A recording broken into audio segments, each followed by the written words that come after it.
Assalamualaikum warahmatullahi wabarakatuh. Salam jumpa, salam sejahtera untuk Anda semua. Sisirnya. Ya. Hah? Oh, ya mohon maaf kameramen. Tadi saya nyisir dulu pemirsa sebelum saya ngambil gambar ini karena saya khawatir ada yang mengingatkan saya untuk nyisir rambut. Begitu ya. Karena lagi rame itu kayaknya Gus Muafik dah yang disuruh nyisir. Saya nyisir duluan tadi. Baik para pemirsa sekalian, kembali saya menemui Anda. Mudah-mudahan kita senantiasa dalam lindungan Tuhan yang Maha Kuasa dan ditetapkan hati untuk mencintai negeri ini dengan segala karunia Allah yang ada. Kembali saya akan mengulas sejarah dan saya mendapatkan kiriman link berita tv1news.com. Tapi isinya saya agak membingungkan setelah saya baca. Biasanya TV berita yang mengeluarkan, kalau memang ini milik TV1 ya, ini biasanya kan objektif sekali. Tetapi ini menurut hemat saya bisa menjadi pengaburan sejarah.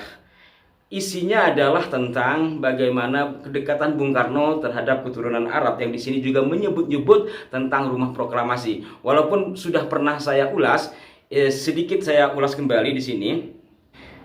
1. Faraj Martak, pemilik rumah Pegangsaan Timur nomor 56, sehari sebelum proklamasi, sekembalinya dari peristiwa penculikan Rengas Dengklok 16 Agustus 1945 pukul 3.00 WIB, Bung Karno mengalami demam tinggi. Ini sudah salah, tidak seperti itu ya. Ada buku ini, di sini dijelaskan karena Bu Fatma juga ikut di bawah kan ke Rengas Dengklok, otomatis beliau sebagai orang yang bersama Bung Karno lebih tahu. Kemudian juga yang membebaskan Bung Karno dan Bung Hatta, ini penulis buku ini yaitu Bapak Mr. Ahmad Subarjo. Bapak Mr. Ahmad Subarjo ini namanya nama Jawa ya, tapi beliau memiliki darah Aceh ternyata. Dari sini saja sudah salah. Baik, saya lanjut. Tidak banyak orang yang tahu siapa sosok pemilik rumah di Jalan Pegangsaan Timur 56 tempat Bung Karno dan Bung Hatta memproklamasi kemerdekaan Indonesia 17 Agustus 1945. Di rumah itu pula Fatmawati menjahit sendiri bendera merah putih tepat pada malam sebelum proklamasi. Ini juga salah ya, di buku ini Bu Fatma menjelaskan secara rinci. Kalau katanya jam 3 pagi sudah ada di rumah, jam 3 pagi sudah di rumah bagaimana ya? Wong tanggal 16 pagi pas waktu sahur itu beliau lagi diculik kok lalu dibawa ke Rengas Dengklok. Tanggal 16 malam baru bisa pulang dan pulangnya pun tidak langsung ke rumah kecuali Bu Fatma, beliau langsung ke rumah Laksamana Maida. Di sini saya akan bacakan. Bung Karno kembali ke rumah baru subuh esoknya setelah mengadakan rapat di rumah Laksamana Maida. Bung Karno masuk kamar dan berkata, "Fat, besok kita umumkan," maksudnya pagi itu ya, kemerdekaan bangsa kita tanggal 17 ini. Kata Bung Karno singkat saja, "Di hati aku berkata alhamdulillah, apa yang kami inginkan selama ini tercapai." Bung Karno tampak capek dan lesu. Namun nampaknya Bung Karno memaksakan diri menulis sesuatu, sedangkan aku berbaring kecapean di dekatnya. Hari sudah hampir siang. Berkali-kali Bung Karno menulis sesuatu kemudian dirobek-robeknya lalu dibuang ke keranjang sampah. Bung Karno mundar-mandir masuk ke luar ruangan. Pagi harinya sekitar jam 6.00 Bapak nampak berbaring dan berusaha untuk memejamkan mata. Pada 17 Agustus itu jadi pagi itu ya. Pagi ini aku tak sempat mandi. Kami hanya cuci muka di wastafel dan bersembahyang di dalam kamar. Di kediaman kami sudah penuh tamu menunggu sesuatu. Jam 9.00 tepat Bung Hatta datang terus masuk ke kamar tidur kami. Kami bertiga, Bung Karno, Bung Hatta dan aku bercakap. Bung Karno berbaring di tempat tidur. Tiba-tiba pintu diketuk dari luar. Pintu dibuka dan masuklah beberapa pemuda memberitahu bahwa segala sesuatu sudah siap. Bung Karno bangun dan terus mengenakan peci.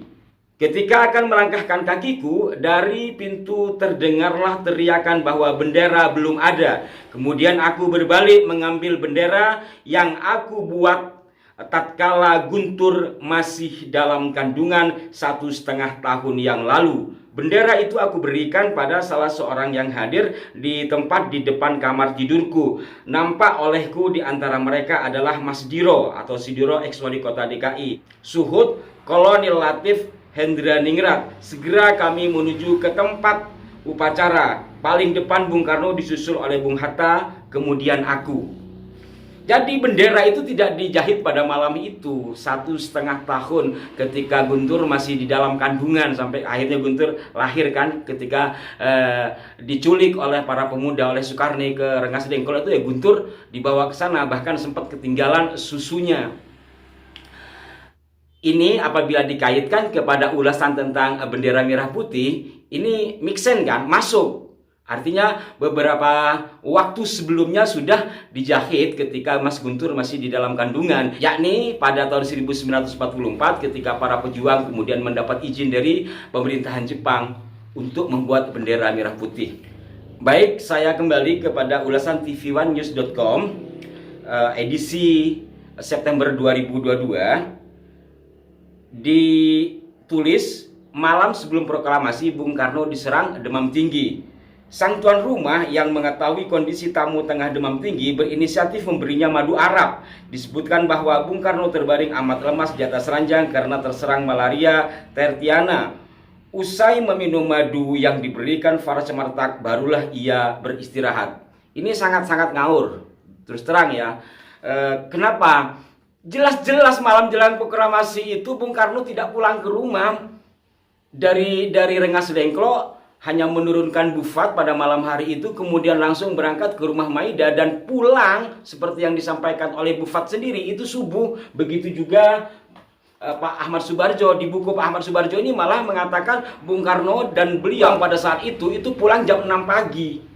Bagaimana malam itu ada di rumah? Nah, dan di sisi lain menggambarkan bahwa rumah itu adalah rumah Farah Cemartak, di mana Bung Karno dan Bufat hanya numpang.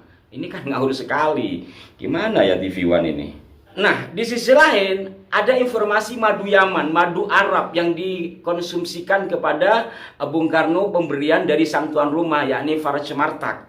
Saya tidak menemukan data itu, benar atau tidaknya wallahu alam. Bisa saja memang mungkin sebelum-sebelumnya, tetapi ya agak susah karena Bung Karno itu sebelumnya kan dibuang ke ND, dari ND bertahun-tahun kemudian ke Bengkulu, dari Bengkulu juga bertahun-tahun, kemudian setelah Jepang mendarat oleh Belanda beliau dibawa kabur. Rencananya mau dibawa kabur ke Australia, tapi karena pesawat waktu itu dipakai untuk perang, tidak ada pesawat yang ada itu juga rusak. Bung Karno disembunyikan di daerah Padang yang kemudian ketahuan oleh Jepang. Bagaimana, kapan bisa bertemu dengan Pak Farah Cemartak kalau melihat dari sisi ini? Tapi mungkinlah, anggaplah iya. Hanya saja saya tidak menemukan catatan. Kalau Bung Karno demam panas sakit, walaupun tidak ditulis dalam buku Bu Fatma, dalam catatan yang lain, misalnya dalam bukunya Rosa Daras dikisahkan memang benar Bung Karno sakit. Dokter pribadi beliau yakni Dokter Raden Soeharto itu dokter pribadi beliau yang mengobati Pak Karno. Pagi itu Bung Karno sedang kondisi lemas, panas. Terus Pak Dokter Soeharto masuk ke kamarnya lalu menyarankan Bung Karno untuk tidak puasa pada saat itu, untuk berbuka karena bulan puasa kan. Kemudian diminumkan obat lalu disuntik, lalu mendingan. Tidak ada kisah madu Yaman. Berkenaan dengan madu, biarlah walaupun di situ dibilang madu terbaik. Wah, kalau bilang madu terbaik wallahu alam lah, jangan-jangan malah bagusan madu Kalimantan atau madu Bima itu yang teman saya sering dagang. Hal yang penting untuk disikapi di sini adalah informasi tentang rumah, kemudian hal-hal lain yang berkenaan dengan peristiwa proklamasi. Dari mana tv1news.com ini sumbernya? Apalagi ini diinformasikan pada 29 September 2022. Sebulan sebelumnya, dari latakan saya, media-media established sudah menginformasikan temuan dari seorang sejarawan yakni Rifandoli, di mana dia memiliki clipping koran Sinpo tentang pembelian rumah proklamasi itu oleh pemerintah pada 1948. Koran Sinpo itu diterbitkan pada 5 Juli 1948 bahwa pemerintah telah membeli rumah tersebut seharga 250 gulden kepada pemiliknya. Nah, sementara informasi tentang pemberian penghargaan dari Menteri terhadap Farah Cemartak itu terjadi pada 14 Agustus 1950. Artinya setelah rumah itu dibeli, dan tidak ada penjelasan sebenarnya gedung mana yang dibeli oleh Faraj Martak. Umpama ungkapan terima kasih itu benar, saya tidak tahu kebenarannya. Lebih lengkapnya terkait dengan informasi rumah itu Anda bisa saksikan kembali dalam tayangan kami edisi yang lalu.